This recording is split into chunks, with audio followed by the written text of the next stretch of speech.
So welcome back to another episode, and I'm back with Kim. Kim is finally here again. Yay. It's been a long time, and it's not because I don't like having Kim on. It's just because time kind of goes by, and then it's like, oh, we haven't done a video in like 9 months or something. I don't know what it's been. Something like that. And I think the last time that you were on, we did like a trailer reaction to Persona 5. Oh, yeah. That was one that we did a long time ago.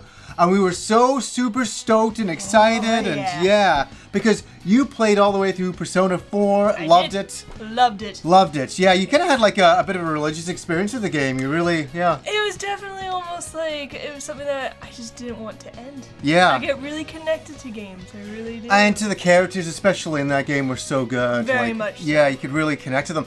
And so Persona 5 was coming out. I got sent a review copy. And I started playing it, and then Kim came over and took over and just finished the game. And that's what we wanted to come in and do today, is talk about some Persona 5 final thoughts on the game, what we thought about it. And what did you think about it, going from Persona 4 to Persona 5? Big difference. Yeah. Big difference. I think it was a good, evolution between the game. From the story, from the character design, the colors, the music. It was really, really It was awesome. really upgraded. Definitely upgraded, yeah, for sure. Remember, the one thing that we want to talk about, the dungeons in the original were very plain Jane. Yeah, it was very linear. Yeah. You know, you'd go down the hall, and it's the same hallway that you're kind of going down. That did bother me about Persona 4, for sure. And then the backtracking and all of that. Yeah. Where the one thing that we can say about Persona 5, the level design is phenomenally great. Gorgeous. And the one thing that we can talk about, the hit or miss, the hide or seek with the enemies, that could be a lot of fun, and it could be a lot of frustration. Yes. The amount of times I'd be sitting there and you'd be like, fuck, what the fuck, I snuck up on the guy, and I just missed him a bit, or I can't see around the corner, and the camera angle was all shit, and then I try and do something, and I roll out, and he caught me, and then the meter would go up, and I'd be screwed. Yeah, so what you're trying to do is catch the enemies off guard, sneak attack them, and all that. So that was one thing that could be hit or miss. Yeah. I heard you sometimes going, yay, and then sometimes going, fuck. Oh, yeah. And that was kind of funny. The one thing let's get out of the way, it's the aesthetics of it, is the graphics are phenomenal. Unbelievable. Even the home pages was awesome. Every screen was different. I thought it was really well done. It was almost like a comic book. Yeah, very style. I said in my initial thoughts on it, I've never played such a stylized game. Definitely. The menu systems are incredible. I loved it. I would sometimes just sit there clicking through. Yeah. I loved it because it was always something different every time you went in. It was great. Remember whenever the end battle music would happen and your characters would walk by, and sometimes they'd be walking by Kim, and I just do the whole strut by her. Don't forget this feeling. Oh my god. I'm forget the feeling. Oh yeah. Yeah, that's what the characters say in combat and stuff like that. At the very end, yes. But yeah, graphic-wise, this is a 10 out of 10 game. Without a doubt. It's incredible. Yeah. I can't show any footage from later on in the game.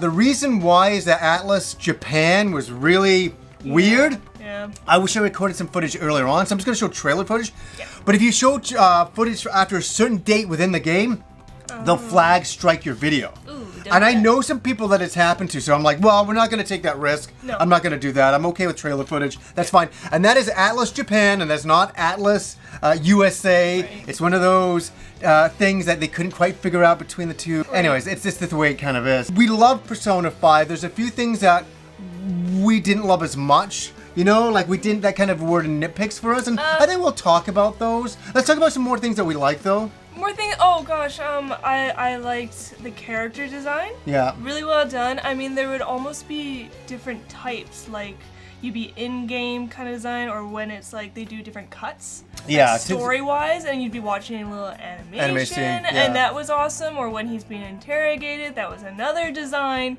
Yeah. I thought that was really, really awesome. Really handled well. Yeah. Definitely. Yeah. For sure. I thought that was great. Now, here's a funny thing, and this kind of goes from Persona 4 to Persona 5, and we're not comparing them, but we are going to relate to them a little bit, just because Kim liked the fourth game so much, and so did I. I really did. I love 4. Yeah, so what do you think going from the designs, just the designs, the look of 4 to 5? It was was like like we said before, it was like an upgrade. Yeah. It was wonderful. But did you enjoy the character designs in the 5th game over the 4th game? I'm talking about characters. Yes. Not the storyline, okay, just the like look the of characters? them. Yeah. The style of the characters. I loved it in Persona 5. Yeah. And when they're in the palaces, I love what they wear. Yeah. Everybody has their own unique style, which is awesome. I mean, the main character did look a little bit like Tuxedo Mask, but I did. Oh, yeah, I loved it. Yes. It was cute. It was cute. And once you said that, I could never get that out of my mind. You're like, it looks like Tuxedo Mask. I'm like, fuck, I'm only going to see that now. It brought me back to like grade 4. Yeah, music. What do you think about the music? Oh, I liked it. I liked it a lot. Actually, when we went down to that anime. SakuraCon. Yeah, SakuraCon. So yeah, so I gotta cut in because I gotta tell the stories that Kim was out of the hotel room and I on the laptop was playing Persona 5 music. Yeah. You know when you come home, to your home in the game itself. Yeah. And there's that kind of nice relaxing type of music, and I had that. And Kim came in and she said, "What the fuck is going on?" I listen to it all the time. I know. Why am I listening to it now? It was so relaxing, and I must admit when I find with a game, some people have compared it. They're like, I don't know if I like the music in Persona 5, but I find with video game music, sometimes if you play a game like for 80 hours, 100 hours, Kim finished this game at 113 hours, when you have a bit of distance away from the music sinks in, and I know I'm going to say it, it becomes nostalgic. Yes. And even when we were just away from the game for a little bit of time in Seattle, listening to the music on the night, having a drink, was like, God, Persona 5's music is really good. And sometimes you have to get away from the game for a bit. And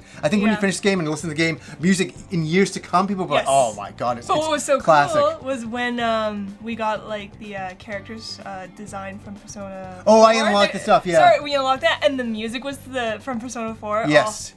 Yeah, some of the DLC. Touched my heart. some of the DLC I bought because I couldn't resist, and that was the character. That was great. The character models, where they're wearing the outfits from 4 into 5 was really a lot of fun, cool. and all that. So not comparing, but what did you think of the combat of 5 on its own? 5 was a bit more flashy compared to number 4. I like that a lot better. I like the screens that pop up, to be honest, because they almost look like newspaper clippings. Yes. Which is really cool.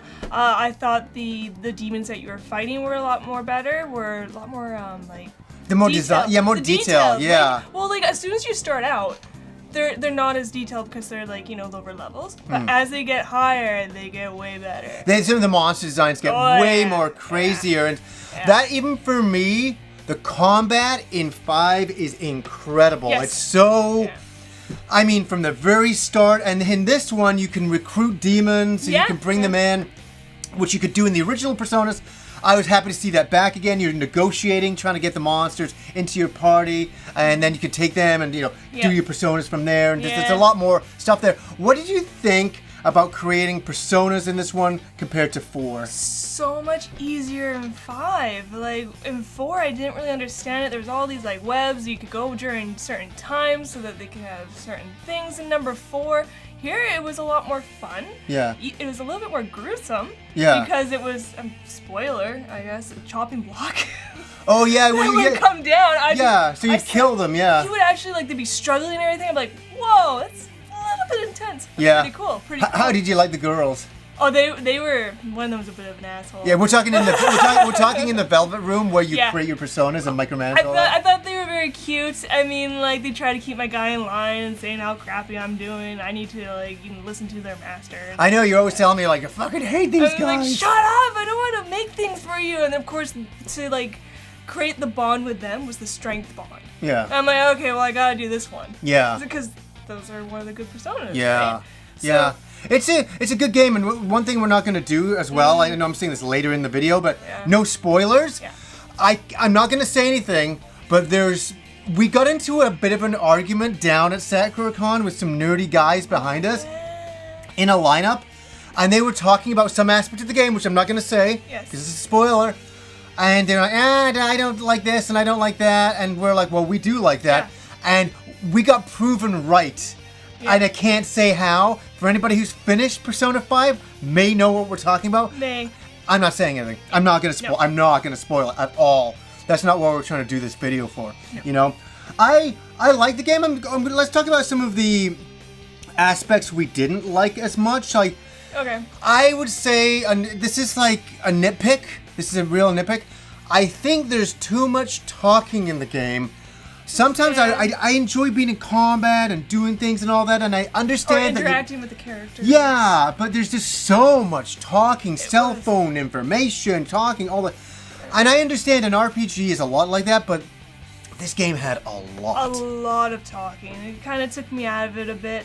I mean, it'd be great if they just kind of cut a little bit out. Yeah, just a little. I mean, just a little. It's great, but I get what's going on. I don't need to have it dragged out. Yes, and I think that was the thing. It felt dragged out a lot. Like it's like, oh my god! I remember coming in and you were playing the game and you're just like going through screens of text and text over and text and and over, and then you do a little thing, and then it's back to text and text and text, and that's another little thing. I feel there's freedom in this game, and I've been ruined by open world games, and I think that's a lot to do with me and some of my expectations. Right. I would have loved a little bit more open world where you can really go and do a lot more within the world itself. Yeah. And you can. There's a lot of freedom, but it's also, there is a linear aspect of this game. It's always moving forward to a certain... it is a bit more open than 4. It is. Definitely more than 4. Yeah. You know, so I think there's progress in that way. I'm nitpicking. I would have liked a little bit more. You know, type of thing. I wish there were a few more areas to explore and stuff like that. Yes. Less dialogue, more places to explore. I think that's what I'm really trying to say. I like the game. What would you... I've never put you on the spot like this. What would you, if you had to rate the game out of 10, what would you give it? I'd probably be about 8.5. Yeah? Just because the talking bit just kind of did drag me down. Yeah. But the palaces were so beautiful that when you're done, you can't go back.